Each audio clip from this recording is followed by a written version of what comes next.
Welcome everyone to another Sutta Studies with Brother Benny. I hope everyone is doing well today.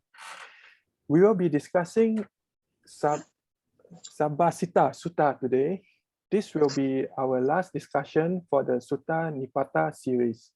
We will be taking a break after today and hope to be back again with a new Sutta series. A brief introduction to our speaker, Brother Benny. He is no stranger in the Buddhist community.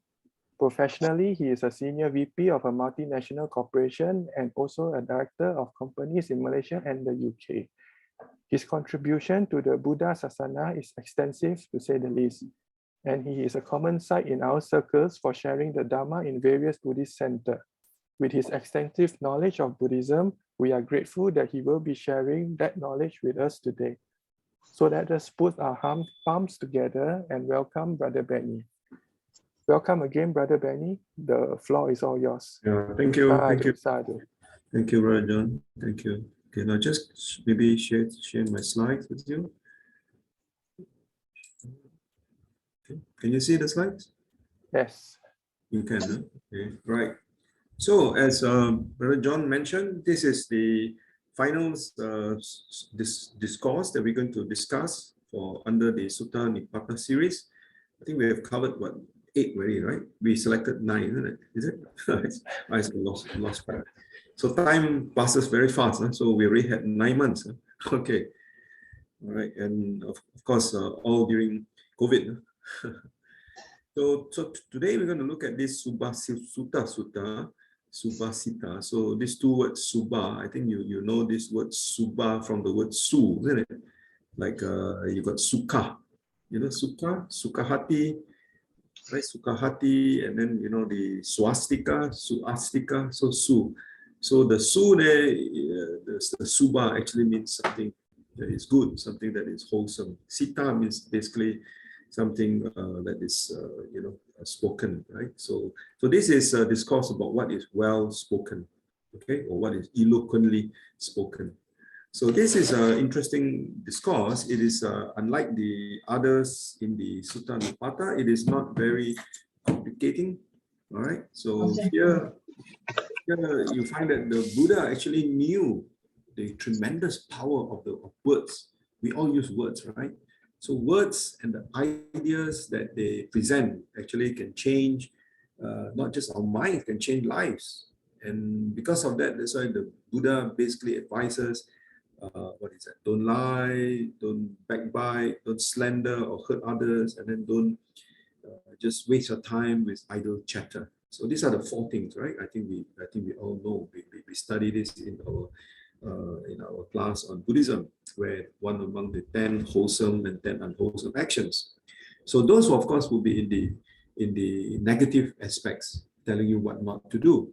Then, like all things in the Buddha's teachings, there's also the positive side, right? So what is the positive side when it comes to speech? It's for us to tell the truth, to be polite, to be timely in whatever we want to say, and to make sure that what we say is also useful. Right? So you see, the Buddha's teaching is actually fairly complete, but sometimes we only look at it from one angle. This afternoon, you all recited the 5 precepts, right? So the 5 precepts is just one part of our practice as Buddhists, because the 5 precepts basically only tells us what not to do, isn't it? It basically tells us what not to do. So when it comes to what we should do, then that's where we move to the so-called the positive aspects of the precepts, right? The Panchadhamma, for example. So that is why even like speech, yeah, you have got the what in Buddhism is traditionally called the Varita Sila. That means discipline that tells you what not to do, and then you got the Charita Sila, basically telling you what to do. All right. So likewise in the what they call in the precepts on speech. So in this way, then you find that consideration and kindness to others will also bring happiness to others. And Buddhists believe that when you bring happiness to others, consequently, we ourselves also get happiness, right? So like all Buddhist teachings, it is easy to see the simple truth, isn't it, behind this advice, right? It's fairly simple, right? It's logical, it's simple. even if it is not actually easy to do. Okay? It's easier said than done, as we always say. But I think this is where practice comes in. So we, as Buddhists, we believe that by doing things that aren't easy and don't necessarily come naturally, we actually learn to improve and control ourselves. All right. For example, our mind. That is why meditation or mindfulness is not easy to do initially, right? So, but by doing it, because mindfulness, meditation don't come naturally, right? But if we do it, then we learn to not only to improve but also to control our unwholesome thoughts. So likewise, when it comes to speech. So today we're going to look at this discourse called Subhasita. It's an interesting dialogue between the monk and the Buddha, and then we see what we could get out of this. Right? As usual, I will make reference to different other suttas, other discourses, so that at the end of the day, you can take back and then do your own further research and investigations. Okay, let's start. Okay, so let's start with, as usual, with the background. So here, thus have I heard, on one occasion, the Blessed One was staying at Savatthi in Jeta's Grove under the Nikas Park. Then the Buddha addressed the monks or the bhikkhus thus as follows. And then the bhikkhus said, Bhante. All right, so the Buddha will say, the Buddha will say, yes, Bhante. All right, then the Blessed One said this. So what did the Buddha say? So this is the gist of today's short discourse. Yeah. So this is what the Buddha told the monks. He said, bhikkhus, when speech possesses 4 factors, it is well spoken, not badly spoken, and it is blameless and irreproachable by the wise. Right. So 4 things. So this discourse, we're going to look at 4 things. Right. So what for? Then here a bhikkhu speaks only what is well spoken, not what is badly spoken. So later we're going to see what is meant by well spoken. He speaks only Dhamma, not non-Dhamma. Right? So we'll see also what is meant by Dhamma and not non-Dhamma. He speaks only what is pleasing, not what is displeasing. He speaks only what is true, not lies. So when speech possesses these 4 factors, it is well spoken, not badly. And it is also blameless and irreproachable by the wise. So the wise will not blame someone who possesses these 4 factors of well-spoken speech. So very simple, very easy to understand. So let's see what the Buddha meant by well-spoken, speaks only Dharma, speaks only what is pleasing, and speaks only what is true. Okay? So well-spoken words, then it continues here. Well-spoken speech is best, the good say. Speak Dhamma, not non-Dhamma, that is second. Speak what is pleasing, not displeasing, that is third. And speak the truth, not lies, that is fourth. Right? So, so these are the 4 things. So it starts with a speech which is well-spoken. And then secondly, that well-spoken speech is about Dhamma and not non-Dhamma. Right? And then when you speak, then it is pleasing to the ears, and it's not displeasing. And finally, whatever you say has got to be the truth and not lies. So these are 4. So well-spoken words. So here the Buddha make it very, very clear, very simple to understand. Okay. Now I have selected 2 discourses, or the Chula Punyanama Sutta. This is called the discourse on the full moon, right? Punyanama, smaller discourse on the full moon, right? So this is found in the Majjhima Nikaya, Majjhima Nikaya Sutta number 10. Now here the Buddha talks about who is regarded as a noble person, a good person, what in Buddhism is called a sappurisa. And here the Buddha talks about the bad person and the good person. And how does a bad person have the speech of a bad person? All right, so similar here again, is when a bad person uses speech that is false, that is divisive, that is harsh, and that is nonsensical. Right, that's how a bad person has the speech of a bad person. And then naturally, you got the other positive sides. So how does a good person have the speech of a good person? So it's when a good person refrains from speech that's false, divisive, harsh, or nonsensical. So that's how a good person has the speech of a good person. So this is a very interesting discourse. Actually, I did share, or I spoke on this discourse a couple of months back in Nalanda. So it's a very interesting discourse. So if you have time, please Google this. It's called the Chula Punya Nama Sutta. It's actually in English. It's called the lesser discourse on the full moon. All right. Now, this is a interesting one. Then the other one is another discourse, also using the word sapurisa. Now, this one is very interesting here. It talks about, first, as you can see the green word up there is asapurisa. With the A prefix in front, it means that not a good person, a bad person. Now, here it says, when he's not asked, he speaks bad about others. And when you ask him about a certain person, he speaks in full, all the bad things that he can think of about that person. All right. So here, even when you don't ask him about Mr. A, immediately he will start talking bad things about Mr. A. When he opens his mouth, he always talks bad things about people. That is that is when you don't even ask him. But can you imagine when you start asking him, he will add on even more. Right? So he speaks bad of others in full. Now, when it comes to virtues, when you don't ask, he does not speak of others' virtues. Even if other people have got good points, good virtues, when you don't ask him, he will not speak about it. But if you press him, you ask him, you say, hey, I heard that, so and so has done something really good. Then even if he knows about it, he speaks very little. He tries not to talk about other people's good points. Yeah. All right. So that's the first four.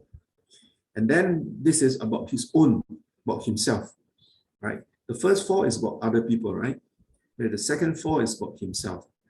When you don't ask him, he does not speak about his own faults, right? But when you ask him, he speaks very little about his own faults. He will talk to you as if he has got no problem, he has got no faults, right?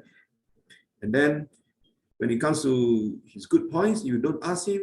When he talks to you, he likes to talk about his good points. He likes to praise himself. He likes to say, oh, I've done this, I've done that. Maybe people do not appreciate that. So he always likes to praise himself. But if you ask him, he speaks even more. All right?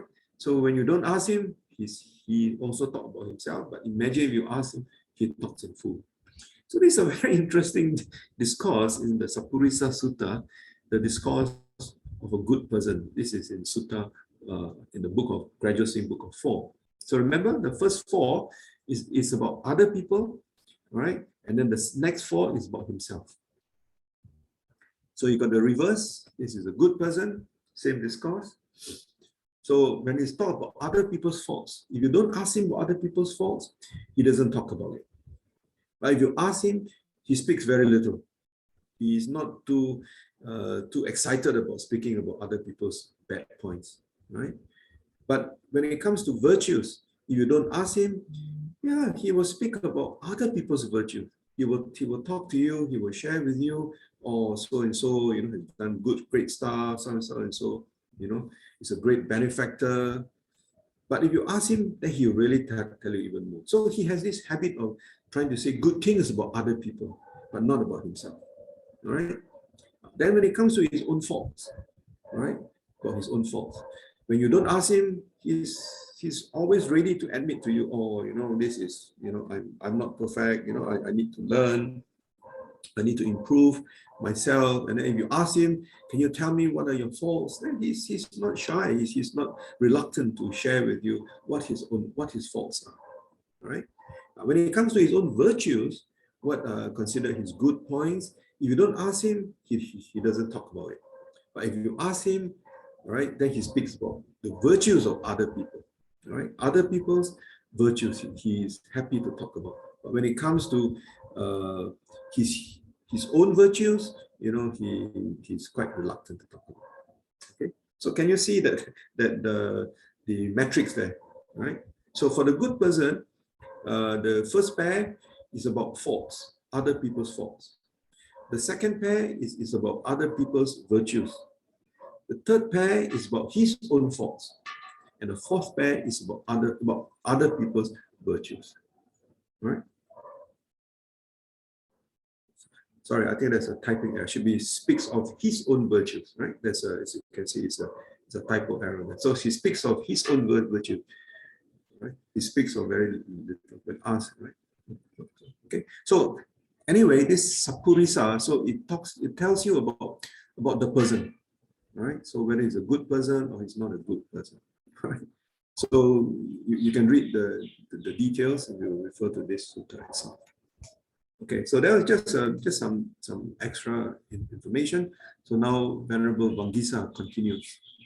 Then the Venerable Vangisa rose from his seat, arranged his upper robe over one shoulder, and having reverently saluted the Blessed One, he then said to him. Then he told the Buddha, he said, look, an inspiration has come to me. And the Buddha said, please express your inspiration. So what Vangisa, Venerable Vangisa here is saying is that he's very inspired by what the Buddha has said regarding the 4 things about speech. So as a result, he told Vangisa, please express your inspiration. So let's see, what is this inspiration? So there are 4 verses here, right? So the Venerable Vangisa then extolled the Blessed One to his face with suitable verses, right? Number 1, he says, one should utter only such speech by which one does not torment oneself, nor cause injury to others. That speech truly is well spoken. Right? So it's a well-spoken speech, a speech that does not harm oneself, that does not harm others. Right? Torment oneself means one that does not harm oneself, does not cause harm to oneself, and likewise, whatever we say do not cause harm to other people who listen to what we say. Right? So that's the first verse. So this is what Venerable Vangisa told the Blessed One. And then the second verse, the Buddha says one should utter only pleasant speech, speech that is gladly welcomed. One should speak words that bring nothing bad, speech that is pleasing to others. Now later on, towards the end, I'll also show you a slide where the Buddha has a slight departure, in the sense that sometimes on certain occasions, a speech need not necessarily be pleasant. Yeah, so there's another slight departure here. But again, in that context, when the speech is not necessarily pleasant, it is always out of good motivation, good motives behind it. Right? We'll come to that. So that's verse 2 about speech being pleasant. Now, speech number 3 is about the truth. That means truth indeed is deathless speech. Right? This is an ancient principle. The good and the Dhamma, good people say, are established upon truth. So it is said that truth is something which, is an ancient principle. Everybody agrees that we should say nothing, speak nothing but the truth. Right? So it's a deathless principle. In other words, there's no birth and death as far as truth is concerned. It's always there. So it's always good to say something that is truthful. So that's verse number 3. And verse number 4, the speech that the Buddha utters for the attainment of Nibbana, the secure for making an end to suffering, is indeed the supreme speech. Now here, you find that the Buddha, as later I will explain to you, the Buddha only utters speech which is true and which is useful, right? Useful for our attainment of enlightenment or liberation. So even if something may be true, but it's not useful, he would not say, right? He will only say something that is true, that is useful, maybe pleasant, sometimes unpleasant. As later we will come to it. But this verse 4 validates what the Buddha always says. The speech that the Buddha utters for the attainment of Nibbana. In other words, he would say something because it helps oneself to attain Nibbana, the secure. Right? So Nibbana is referred as secure. Why secure? Because secure means it's safe. Right? Like we say, which is the safest refuge? All right, the safest refuge is, for example, Nibbana as a refuge. So you have Buddha, you have Dhamma, you have Sangha. And then sometimes Nibbana is regarded as a refuge. But in this context, Nibbana is actually the Dhamma. Right? So the Dhamma also refers to Nibbana in that sense. So it's the refuge in that sense. And it is also considered secure because it makes an end to suffering. So when suffering ends, so that is Nibbana, when there's no more suffering. So this is verse 4. All right. So, so it's a short speech, and then the Buddha basically ends this. Now, so here we bring to the question of how speech can be mindful. Right? Is there such a thing as mindful speech? Right? We talk about right speech, right, in the Eightfold Path. Right? So we bring to another perspective. So when we look into the Eightfold Path about speech, you find that the seventh of the Eightfold Paths is about right mindfulness. Right? So right mindfulness is also related to speech. So right speech is mindfulness practice where we commit to greater awareness of what we are about to say before we say it, and thus offers the freedom to choose when to say, what to say, and how to say. All right. So it is only through our mental cultivation that we can control our mind, that we are able to guard our minds, guard ourselves on whatever we want to say before we say it, when to say it, what to say, and how to say. You see, the when to say is the timeliness, isn't it? When to say is timely. The Buddha says timely. Okay. So we learn to restrain our speech in moments of anger, hostility, and confusion. And over time, to train the heart to more frequently incline towards wholesome states, such as love, kindness, compassion, and empathy. All right. So someone this morning during one of my other sessions was asking, how can we retrain, how can we restrain our speech from making angry speech, right? So we can't do that overnight, all right?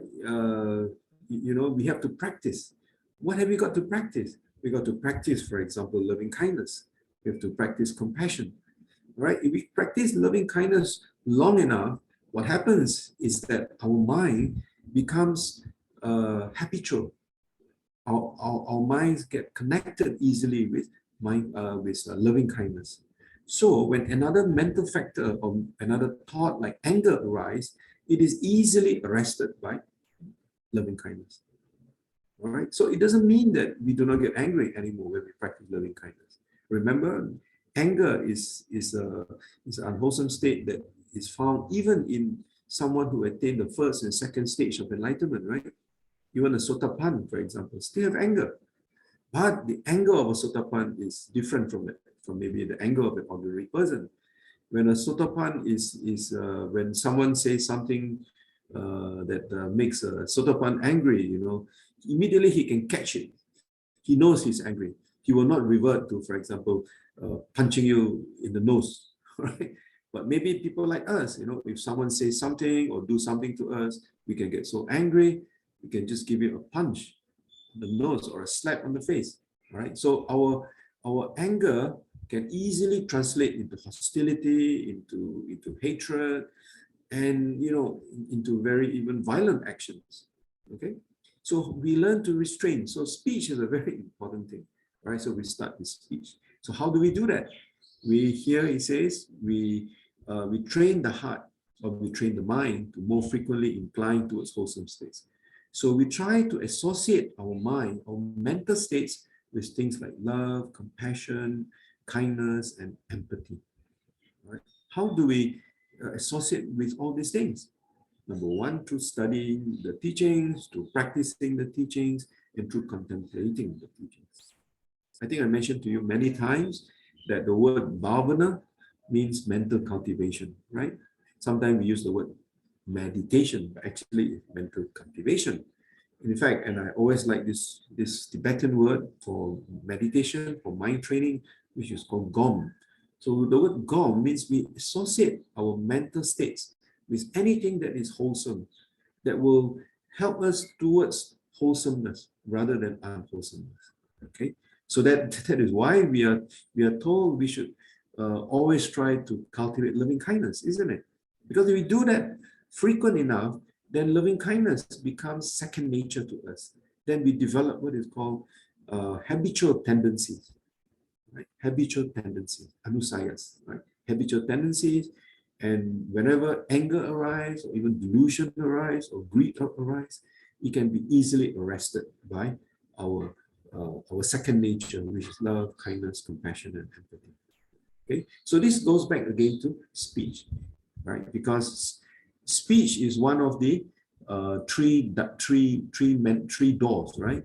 You've got the mind door, you've got the verbal door, and then you've got the physical door. So the verbal door is very, very important in this sense.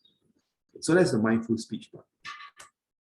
So again, in the discourse and analysis of the past, now these are the four things which are mentioned in the four unwholesome actions. So right speech comprises abstaining from lying, from slander, harsh speech, and idle chatter. Right. So I think you all know this, but it's always good to know where this comes from. So I've mentioned the name of the discourse. This is from the Magga Vibhanga Sutta. So if you have time, I hope you would also Google this discourse, and then you can read the entire discourse which talks about right speech. So there are many, many occasions where the Buddha talks about speech, right, showing us how important it is. Okay. Now, in the teachings, whenever the Buddha talks about wrong speech, he always explains about what causes our speech to be unwholesome. Right? For example, if there's lying, if lying arises, if we lie, and from the Buddhist perspective, to a large extent, it is either through greed or through hatred. Okay, it could be a combination of both. When there's slander, most of the time it's based because of hatred. When it is harsh speech, to a large extent because of hatred. But when we idle chatter, when we just sit down and talk and talk and talk and talk for hours without knowing what we're talking about, Buddhism, we say that is based on delusion. Right? So when you gossip, when you just idle chatter, and you say, I just want to pass time. Right? So that is very much rooted in delusion. So before we can eliminate all the aspects of wrong speech, we need to know what causes wrong speech. So Buddhist teaching is always very systematic. It tells us step by step. First, what causes wrong speech, and then we move on to the antidotes for it. So what are the antidotes? For example, lying, truthful speech; slander, harmonious speech; hard speech, kind speech; and idle chatter, useful speech. We talk about something that is useful. So as you can see here, that is the positive aspect. So then we sit down, we reflect. What we are saying, is that true? What we are saying, is it harmonious? Does it lead to harmony, or does it lead to disharmony? What we are saying, is it a kind speech? You know, what goes on in our mind? Are we being kind when we say such things? And finally, useful speech. Is there of any use if we say something to a certain person? What is the reason we say that? Is it useful or is it not useful? Or is it a useless speech? Which is idle chatter.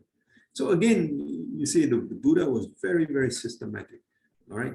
He first tells you what are the unwholesome types of speech. He tells you what causes it. And then he tells you what are the antidotes for it.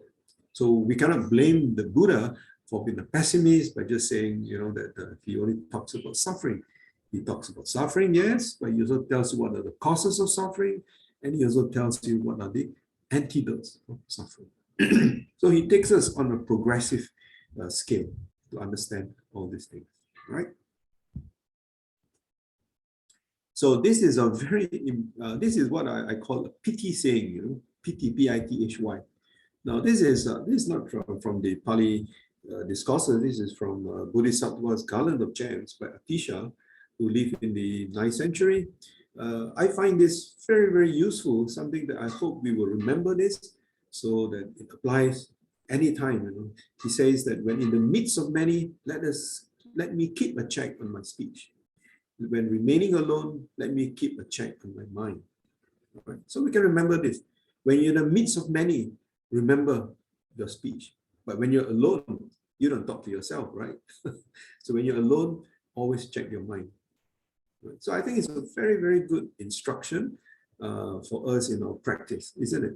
Right? When you're with many people, right, you check your speech. Because when you're in the midst of many people, we simply talk, right? But when you're alone, you don't talk to people. You don't talk to yourself either. So, but it's your mind, right? Because nobody reads your mind, only you yourself. So Atisha says, when you're alone, please check your mind. And I think that's a wonderful instruction for our practice in our everyday life. Okay, so remember this, right? It's verse 28. You cannot remember that verse, doesn't matter. All right, just remember this. When you're with many people, check your speech. When you're alone, check your mind. Two things, just remember. So in the Vacha Sutta, I think it's something which I've spoken to many of you before. He says the Buddha told the monks, a statement endowed with 5 factors is well spoken, not ill spoken. So it's very similar to the Subhasita Sutta itself. It is blameless and unfaulted by knowledge, which 5. Spoken at the right time, spoken in truth, spoken affectionately, spoken beneficially, and spoken with a mind of goodwill. Now, I show you many of these discourses essentially to impress upon you that you can see the consistency in the Buddha's teachings. Right? So you can see a clear consistency in all of his discourses. So he repeatedly comes back to the same topic, and then reminds us that speech is very important. When you speak, you've got to speak affectionately, you've got to speak beneficially, and you must speak with a mind of goodwill. Right? So very consistent. That's the beauty of the Buddha's teachings. Okay, so it's called a well-spoken speech. Now, in the Iti Vuttaka, all right, here the Buddha also mentioned. He said, "For the person who transgresses in one thing, I tell you, there's no evil deed that is not to be done. Which one thing? This telling a deliberate lie." All right. So here, what it means is that if you think that lying is not as serious as killing or stealing, you are mistaken. Because in the Iti Vuttaka, the Buddha says, just as killing is something serious, just as stealing is something serious, we should avoid and guard ourselves against. Likewise, don't think that lying, or false speech, can be taken lightly. Okay. So here in the Iti Vuttaka, the Buddha says, the person who lies, who transgress in this one thing, transcending concern for the world beyond, there's no evil he might not do. Right? Because he has lied himself true. He will do anything to protect what he has lied. Right? So as a result, the Buddha says the Iti Vuttaka. The Iti Vuttaka is another part of the Pali Canon. Right? It's also in the Khuddaka Nikaya. Right? So it is translated as it was said by the enlightened ones. So danger of lying. So this paragraph from the Iti Vuttaka is just to remind us that please do not think that among the 5 precepts that lying is not so important as killing or stealing. They are all equally important. Right? They're all equally have the same weight in that sense. Okay.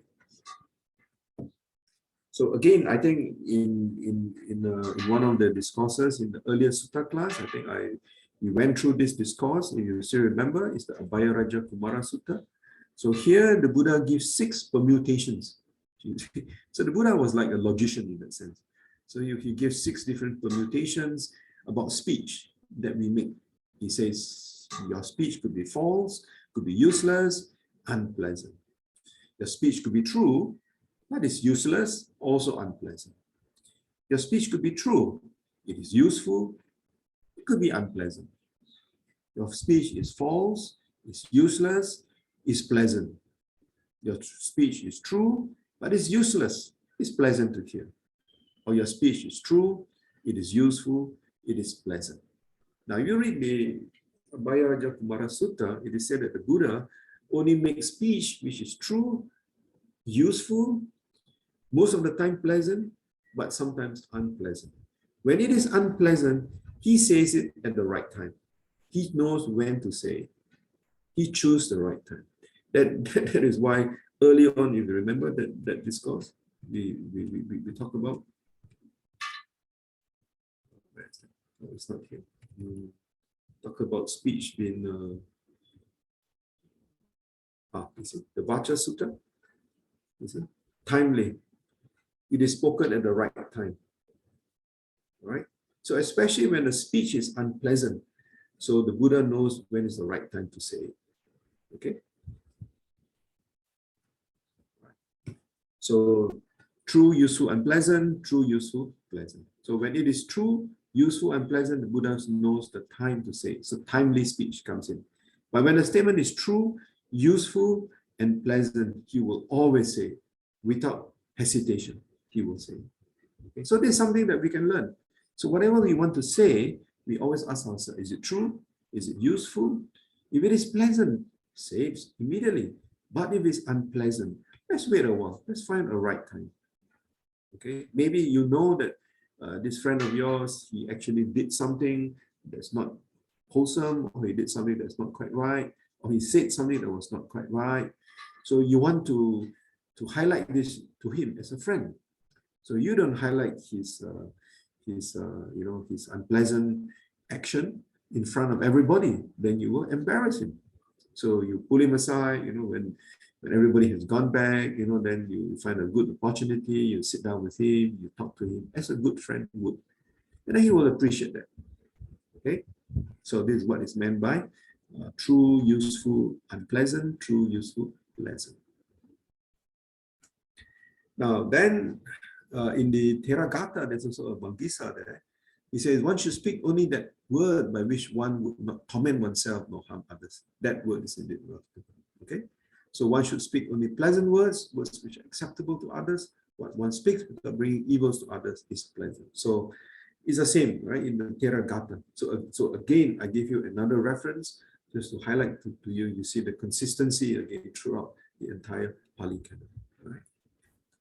Okay, the last part is this discourse which the Buddha gave to his son, Rahula, right?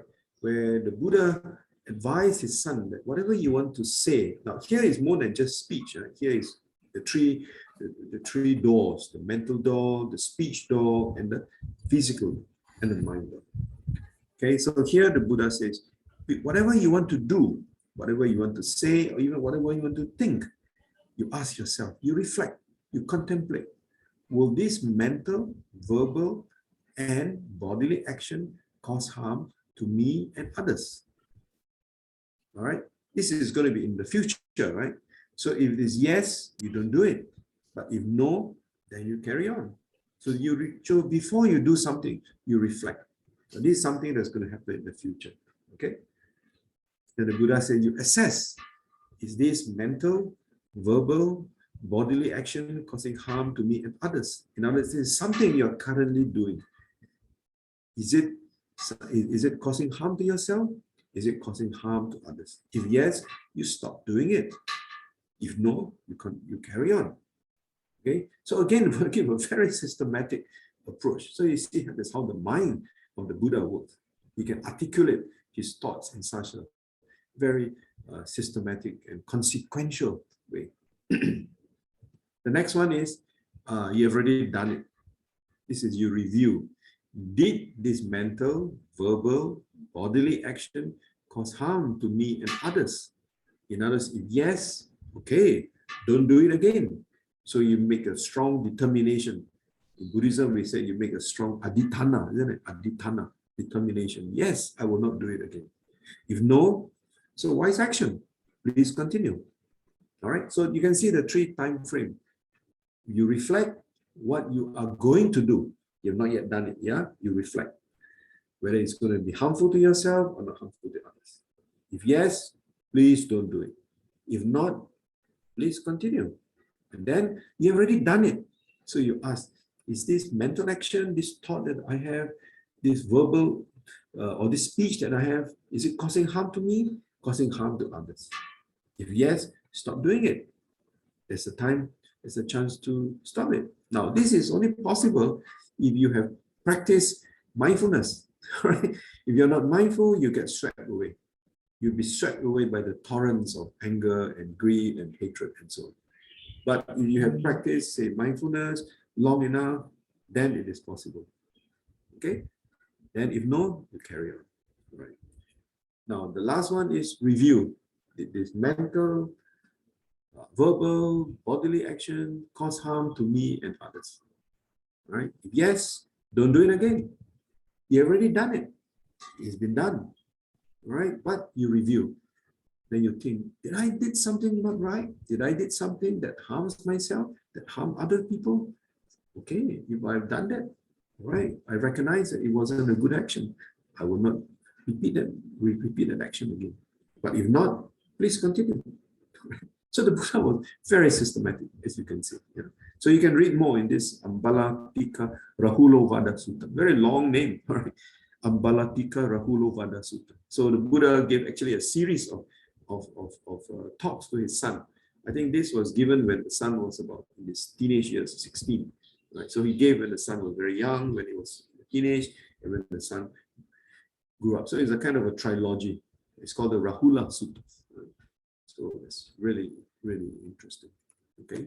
So the conclusion, right, is that when we talk about mindful speech, so we ask ourselves, is it true? Is it kind? Is it timely?